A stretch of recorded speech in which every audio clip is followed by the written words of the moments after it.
적당한 음주는 과연 건강에 좋은가? 먼저 구독과 좋아요 부탁드립니다. 술을 좋아하는 분들에게 예전부터 위안이 되는 것이 있습니다. 하루 한 잔의 와인이 건강에 좋다는 속설입니다.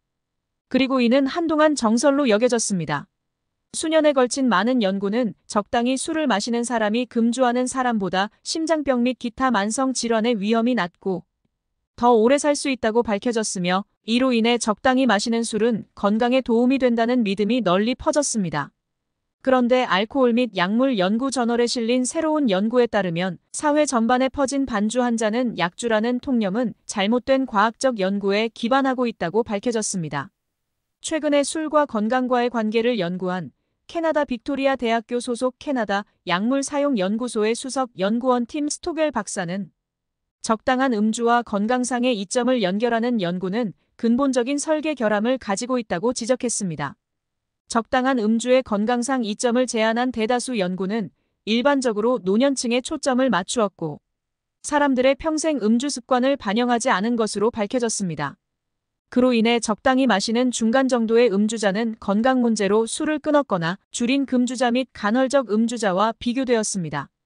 그 결과 술을 계속 마시는 사람들이 훨씬 더 건강해 보였다라고 스토겔 박사는 지적했습니다. 잘못된 비교를 통해 기만적인 결과를 도출해냈다는 것입니다. 스토겔 박사와 그의 동료들은 107개의 관련 연구를 파악한 후 분석을 위해 연구 대상에 포함된 사람들을 장기간 추적하여 음주 습관과 수명의 관계를 확인했습니다. 연구진이 모든 데이터를 단순 종합했을 때 가벼운 음주자, 즉 일주일에 한 잔에서 하루에 2잔 정도 마시는 사람은 금주자에 비해 연구기간 동안 사망할 위험이 14% 낮은 것으로 보였습니다. 그러나 연구진이 자료들을 좀 더 꼼꼼하게 들여다보자 상황이 달라졌습니다. 연구 시작 시점에 비교적 젊은 사람들인 평균 55세 미만을 포함하고 과거 음주자였거나 가끔씩 술을 마시는 사람들의 상황을 제대로 반영한 소수의 질 높은 연구들을 찾아냈습니다. 이 연구들에서 적당한 음주는 수명 연장과 관련이 없는 것으로 나타났습니다. 대신 질이 낮은 연구인 노년층과 건강 문제로 술을 끊었을 확률이 높은 과거 음주자, 평생 금주자를 구분하지 않고 한 무리로 뭉뚱그린 대상에서는 적당한 음주가 더 긴 수명과 관련이 있는 것으로 나타났습니다. 적당한 음주가 더 건강한 삶과 장수로 이어진다는 개념은 수십 년 전으로 거슬러 올라갑니다.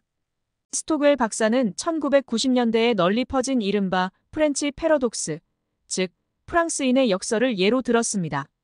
이는 프랑스인들이 기름진 음식을 많이 섭취함에도 불구하고 심장병 발병률이 상대적으로 낮은 이유를 적포도주 음용에서 찾았습니다. 레드와인에는 심장혈관 내벽 보호 효과가 있는 것으로 알려진 폴리페놀 화합물이 들어있습니다. 특히 레스베라트롤이라는 화합물이 가장 주목받았습니다. 하지만 이 화합물의 효과에 대한 연구는 쥐를 대상으로만 이루어졌습니다. 하버드 대학교 계열 베스 이스라엘 디코니스 메디컬 센터의 내과의사 케니스 무카말 박사에 따르면 쥐가 건강 개선 효과를 본 것과 동등한 양의 라스베라트롤을 얻으려면 하루에 레드와인 100잔에서 1000잔을 마셔야 한다는 것입니다. 스토겔 박사는 술을 만병통치약으로 보는 시각이 여전히 대중의 상상 속에 뿌리박혀 있는 것 같다고 경계했습니다. 실제로 적당한 음주는 사람들의 수명을 연장하지 못할 가능성이 높으며 오히려 특정 암의 위험 증가 등 잠재적인 건강 위험을 수반한다고 그는 말했습니다. 그렇기 때문에 어떤 주요 보건기관도 무해한 음주 수준을 설정한 적이 없다고 덧붙였습니다. 즉, 완전히 안전한 음주 수준은 존재하지 않는다는 것입니다. 그러면 술은 암의 위험성과 어떤 연관이 있을까요? 알코올은 세계보건기구 산하국제암연구소가 지정한 1급 발암물질입니다. 1급 발암물질이란 성면, 방사성 물질과 같이 인체에 암을 일으키는 것으로 확인됐다는 의미입니다. 2010년 유럽 성인 36만 명의 음주 습관과 암 발생률을 조사한 결과에 따르면 암 환자 가운데 남성은 10명 중 1명, 여성은 30명 중 1명이 술로 인해 암에 걸린 것으로 분석됐습니다. 남성의 암 비율은 44%가 식도암, 후두암, 인두암, 33%가 간암, 17%가 대장암, 직장암으로 각각 집계됐고 여성은 이런 추세 속에 대장암보다 유방암 비율이 더 높았습니다. 술이 암을 유발하는 것은 주성분인 알코올이 인체가 섭취한 발암물질을 점막이나 인체 조직에 쉽게 침투할 수 있게 해주기 때문입니다. 또 간이 알코올 분해를 위해 만드는 독성 물질인 아세트알데하이드가 암을 일으키는 것도 하나의 원인입니다. 술과 암 발병률의 여러 상관관계는 이미 많은 실험으로 입증됐는데 하루에 50g, 즉 주종별 보통 잔으로 5잔 정도의 알코올을 섭취하는 사람은 술을 마시지 않는 사람과 비교하여 암 발생 위험이 3배까지 증가합니다. 음주는 간암을 일으키는 대표적 원인 중 하나입니다.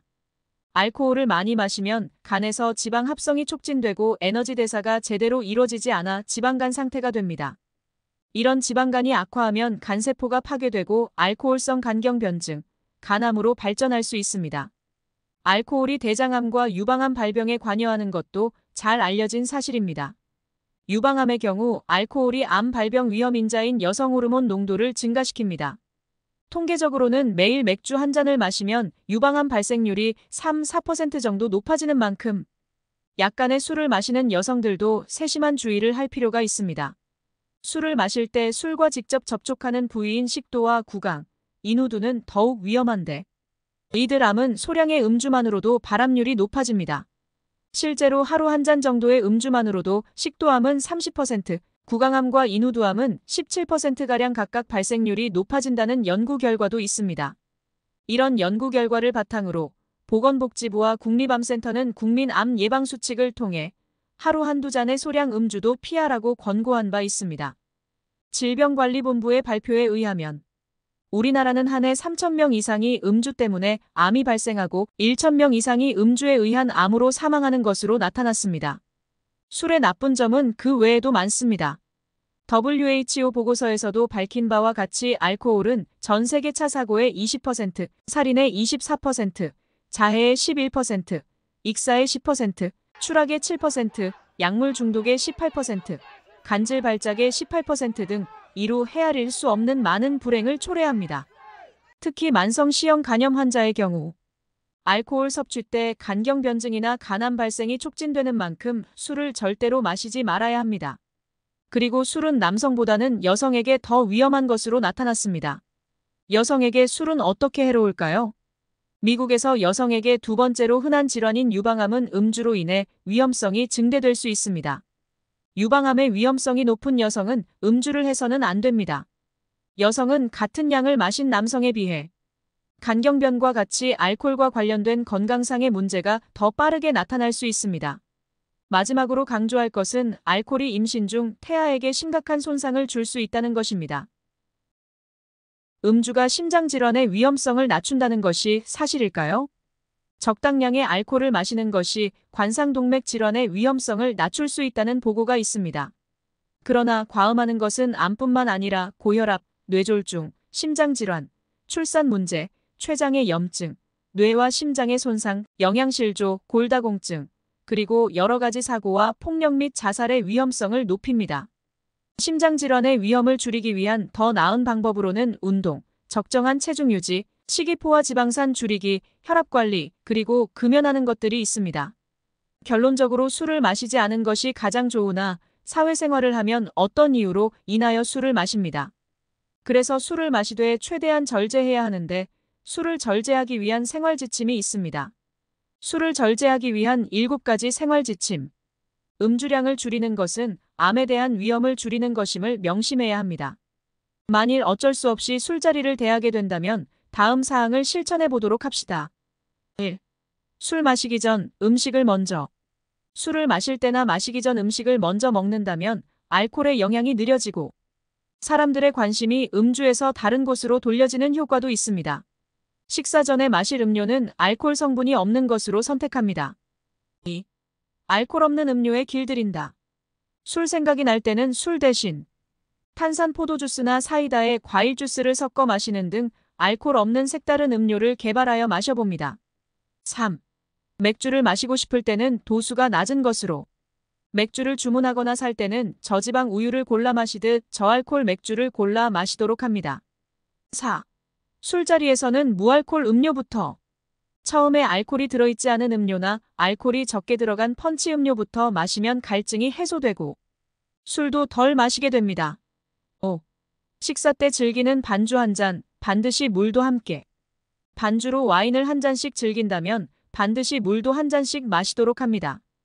그러면 와인도 천천히 마시게 되고 갈증도 해소됩니다. 6. 손님 초대상에는 자리마다 물 한 잔씩 채워두기. 그러면 모두가 적게 술을 마실 것입니다. 7. 술은 천천히 음미하면서 마신다. 반잔의 와인도 가득 채운 한 잔만큼 즐거움을 줄 수 있습니다.